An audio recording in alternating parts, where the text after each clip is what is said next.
Hello and welcome to the video. This is my annual reminder of some of the things to keep in mind if you're going to be flying in winter conditions here in the Northern Hemisphere. Winter is very much upon us. That means shorter days, longer nights, lots more wind, lots more rain, potentially sleet and snow and things as well. And if you have been flying for a long time, this is more of just a reminder of the things we need to think about if you're flying in those colder conditions. But if you've come into the hobby over the summer months and you've had a fantastic time flying wings or quads or whatever it is, even remote control cars or boats, using them in the winter presents some additional challenges. So I'm just going to go through this at a reasonably high level. Now, flying in winter is something that I really love. If we do get a little bit of snow, you will usually find me getting excited, charging a battery and getting out into the fields to fly over that Narnia-esque landscape. You will see the local area in a completely different point of view, flying over it covered in snow or even a deep frost.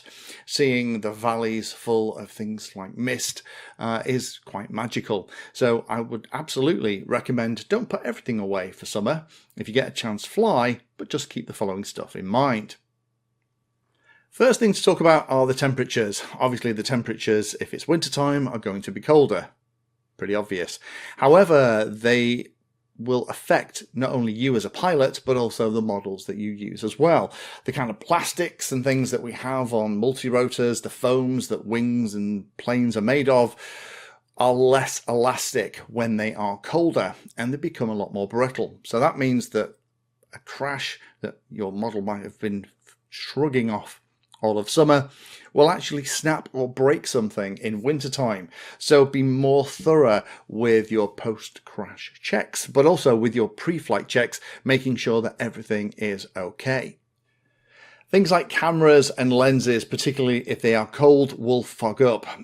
Cold plastic lenses or even glass lenses will attract any moisture that's in the air, and there's usually a lot more moisture around the flying field. If you're lucky enough to have a flying field or the area that you're in, you'll probably find that you're having to swap to your Wellingtons or your walking boots from your trainers or sneakers because everything is so wet.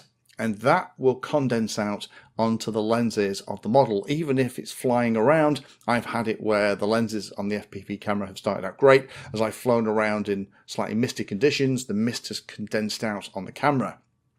But it can be even worse with things like FPV goggles, where as soon as you pull them down onto your eyes, they start to fog up. Now, there are anti-fogging things that you can do that will help with that.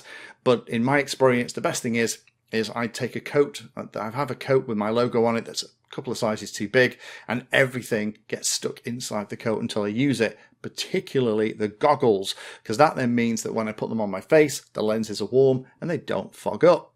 Hands will become less nimble, particularly if you're getting older. The blood flow is going to be affected. Some people use those kind of boxes that, you know, the big bags that you can put things in. I don't particularly like those myself, but lots of pilots do love them.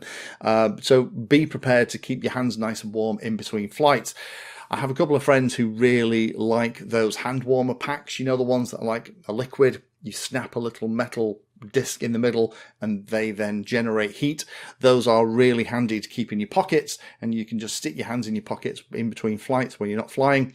I also have a friend who sticks one of them in his battery box as well, because as we're going to talk about in a moment, batteries really don't like the cold. So now I've mentioned batteries, let's talk about batteries. Batteries rely on releasing the energy that's stored in them, stored chemically as electricity, and that requires a chemical reaction. Chemical reactions, how efficient they are, is a function of heat. The warmer the battery is, the better they work. So having a cold battery is not a great idea. So again, as I mentioned, one of my friends actually puts one of those little heated things in the end of his bag, and that keeps the batteries from getting cold. The way I tend to do it is that I tend to have things like my goggles and batteries and cameras and things in the car with me as I travel to the field, so it's actually in with the heat of the car, and I will try and leave them in there as long as I can and only take them out when I need them.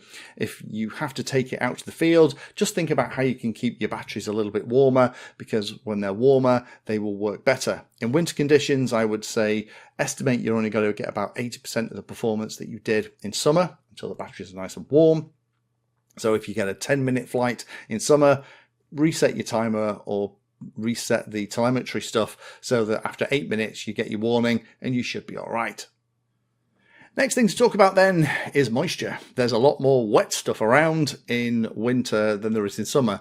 Well, here in the UK, it's about the same. It just means that the rain's a little bit colder than it was in July and August. But joking aside, there is a lot more moisture around, and I would recommend personally, if you have models like this, try and store them in somewhere that is centrally heated or incredibly dry. Moisture will find the ferrous nuts and bolts on your model and start them to rust gently. I've had friends who have been flying and actually found that the moisture had got inside the camera, so it's actually condensing out on the back of the lens, which we couldn't do a lot about, and we just had to let everything warm up. And also moisture can condense out on any cold metal component, and that's not particularly great for this stuff. So I would recommend, if you have your goggles and stuff, I keep everything in here. Luckily I have a very dry spot I can store everything, but in terms of the electronics and stuff, I try and keep them in the house over winter. So maybe there's a space under the stairs that you can put everything in a box and stick it under there, but it will mean that when you get everything out in spring for stuff you're not flying, that you don't find that there are little spots of rust and potentially bits of moisture in places you didn't want. My other top tip, and this is something that's talked about in Hitchhiker's Guide to the Galaxy, is always keep a towel in the bag when you go to the field. I have that so that it can be used to wipe off stuff when it's landed, particularly wings and planes. If they belly land into the grass, they will be absolutely sopping wet. And to avoid putting them in the car when they're just dripping moisture, I tend to towel them off. It's also a great way to kind of get rid of that kind of muddy layer that you can sometimes get smeared on the bottom of your model as well. Using things like a takeoff mat can be very handy, particularly for quads. When these things take off, you tend to find that they kick up a lot of moisture as they go off, and that can really coat everything. There is the option to use things like conformal coating and some of the other coatings that I've looked at on the channel on things like electronics. Personally, I don't tend to use that stuff. I tend to just make sure that I'm not taking off from the grass and I have somewhere that I can land that's nice and dry as well, so it's not going to blow a lot of that moisture straight into my flight controller, receiver and ESC stack. Be prepared for models that at the end of a flying day are going to come back wet and muddy, and think about how you're going to take care of that. The towel is obviously a big part of it, but I would also think about if you are unlucky enough to have a crash and there's mud caked on everything, how are you going to deal with that? Personally, I don't like, if it's something like a motor that, you know, the back is all exposed and the mud and stuff is potentially going to get into bearings, I don't tend to try and get it out at that point. I tend to put that model to the side, bring it home, let it dry out, and then use a soft brush. An old toothbrush is perfect for this, to kind of flick all the bits out. Try not to exercise the motors too much when you've got dry mud around. In older fields that used to have equipment in, you'll find there's lots of essentially rust in the field, and that will be drawn into the magnets. So try and get as much off before you even rotate it and get things in places they shouldn't be. Also handy potentially if you have cronky bearings afterwards, to maybe take them out, lube them, put a little bit of bearing oil in them so that they spin nice and freely. And my last tip is, when you come back from the field, even if you're not storing all your models on a regular basis throughout winter in a centrally heated location, bring them into the house for at least a day. Put down some newspaper or something on the dining room table, put the models on there for 24 hours, just let the house dry everything out before you put them down. And then if there is a little bit of moisture stuck in maybe the top of hex bolts at the bottom where you couldn't quite get it out, that's all taken care of, and it's not just going to eat away or whatever it is while it's sat waiting for you to use it again. Last one can be something that catches pilots out a little bit more, because obviously with it being colder and wetter, pretty obvious, but actually we tend to have lower light conditions as well. The beautiful sunshine with direct sun onto the fields that we're flying over, if you're using FPV, means that the cameras work incredibly well. I found that some of the older cameras, it's less these days because most modern cameras have a really wide dynamic range and the ability to work in lower light. Just think about that. It may be that in the settings on your camera, you might want to increase the brightness a little bit, maybe increase the contrast slightly so that you can still see everything. I tend to run my walk snail stuff with a 0.3 plus 0.3 setting on it, and I might push that a little bit more if I'm flying around. Just be aware of that. Older cameras, the really old cheap stuff we used to use 7-8 years ago, some of them would be amazing in the middle of summer, but as soon as it was a cloudy, overcast day and it was a bit darker, they would just look like absolute trash. While we're talking about flying, if you're flying line of sight, then I would potentially think about adding some form of identification so it's easier to spot it. So adding some kind of strips of LEDs, the one from Beta FPVs I really like, I've got them on a couple of planes here, but also adding bright reflective tape can help too.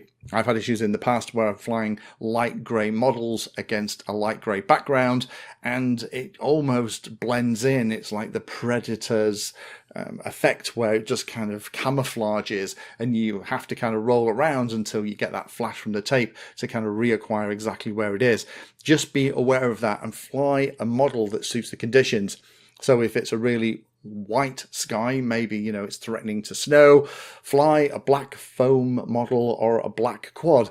If it's a very dark sky, but there's a little bit of direct sunlight, maybe it's threatening to maybe rain later on, I will tend to try and fly a white foam wing or something with more reflective tape on it, and that direct sunlight will illuminate it and make it very easy to spot.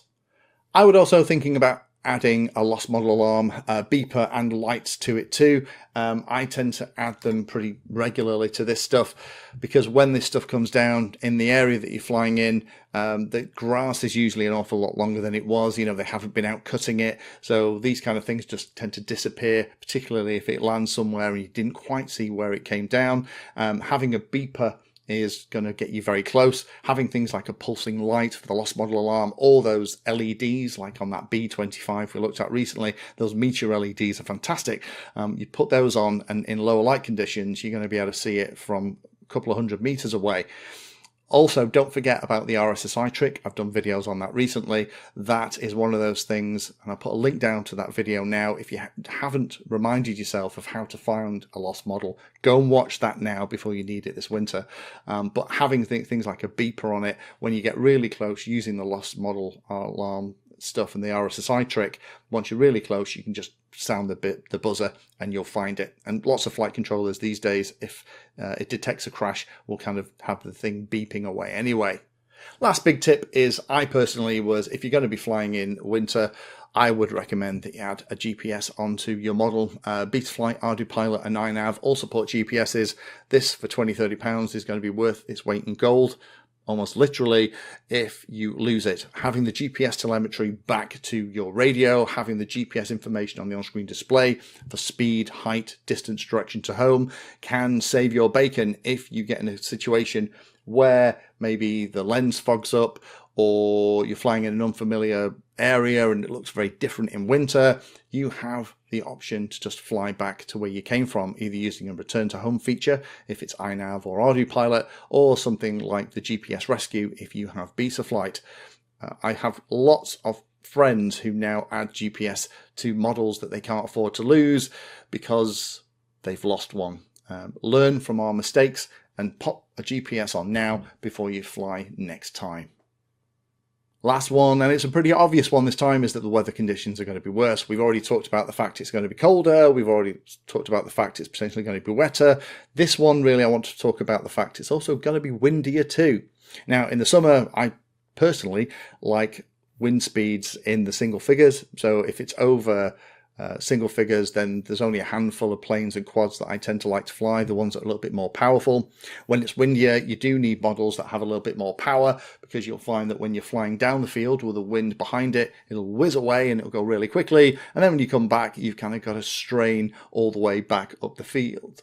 And winds can be changeable too. It might be that where you're stood, slightly sheltered by some trees or a wall or a fence or something, it doesn't feel that bad. But once you get 80-100 feet in the air, there's quite a breeze going on. It can be quite changeable. So be prepared for that, and don't just assume that because it's not too bad where you're stood, it's going to be the same when you're 400 feet in the air. Do make sure when you're flying in windy conditions that you are leaving a little bit more in the tank from a battery point of view. I personally like to make sure that I'm leaving a little bit extra so that if something happens and the return to home or whatever it is has to be into the wind, that there's plenty of power left in the battery to get that model back safely and I don't lose it. Just think about that and be aware and kind of plan what will happen if you're flying on a windy day, that if something goes wrong. Now obviously flying on a windy day, if you're doing things like slope soaring, is going to be absolutely fantastic. But if you're flying in a regular field in a place that you typically haven't been flying in a windy environment, just be conscious of that. And also, you know, if you're not used to catching models that are pushed over by the wind or caught by the wind, you know, you might have to be on your toes a little bit better to make sure that you can catch that before something nasty happens. Remember that rule about two mistakes high? Then I would make sure that you're always doing that in a windy day so that you have a chance to recover stuff. But be aware that sometimes when you're higher, you might be in a really windy situation. If you fly a little bit lower, you might find that you're underneath that particularly bad bit of wind. My big tip with this is that if you get to the field and you are not sure about whether you should fly or not, if in doubt, don't. All of the issues that I've ever had have been when I have ignored that little voice on my shoulder, that Jiminy Cricket that says, don't fly that, Lee, that's going to end in disaster. And I've thought, you know what, I know better than that. And I've flown it. Occasionally I get away with it, but pretty much all the time the gods of radio control will come and give me a good smack up the back of the head and remind me of one of these lessons that we've been talking about today that I have forgot and overlooked. So hopefully that's been interesting for those of you that are coming into winter here with me in the Northern Hemisphere. Just keep this stuff in mind and just be careful, have a fantastic time. Flying in winter, particularly over snowy fields, is something I really love, but you have to be prepared to deal with all of the stuff like the moisture, the wind, and all those other things, particularly if you're flying stuff FPV.